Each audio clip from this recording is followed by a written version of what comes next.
नमस्कार. काही महिलांच्या बँक खात्यात पैसे आलेले आहे, तर काही महिलांच्या खात्यात पैसे आलेले नाही. लाडकी बहीण योजना ही जी सर्व महाराष्ट्रात चालू आहे. काही लोकांनी फॉर्म भरले नाही, काही जणांनी फॉर्म भरलेला आहे आणि कोणाचे पेंडिंग झालेले आहे, कोणाचे अप्रूव्ह झालेले आहे. ज्या महिलेचे फॉर्म अप्रूव्ह झाले नाही त्यांना पैसे आले नाही. ज्या महिलेचे फॉर्म अप्रूव्ह झालेले आहे त्यांच्या खात्यात पैसे आलेले आहे. तुम्हाला 1500 रुपये मिळाले असेल. भरपूर महिलांच्या खात्यामध्ये पैसे आले नसेल त्यांनी एकच काम करावे, आपल्या आधार सेंटरवर जावे, त्यांनी KYC करून घ्यावे किंवा मग बँकेमध्ये जाऊन त्यांनी KYC करून घ्यावे.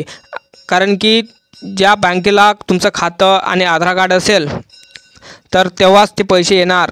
KYC झाली असेल तरच, नाहीतर मग तुम्हाला पैसे मिळणार नाही. या महिलांचे 1500 रुपये आलेले आहेत. त्यांच्या आधार लिंकवर ॲक्टिव्ह म्हणून एक स्टेटस येते. ते स्टेटस ॲक्टिव्ह झाले की तेव्हाच पैसे येतात आणि सगळे पैसे आधार कार्डद्वारे तुमच्या अकाउंटमध्ये पाठवल्या जाते. ठीक आहे, तर लवकरात लवकर तुम्ही फॉर्म भरून घ्यावे आणि पुढचा व्हिडिओ तुमच्यासाठी मिळून जाईल.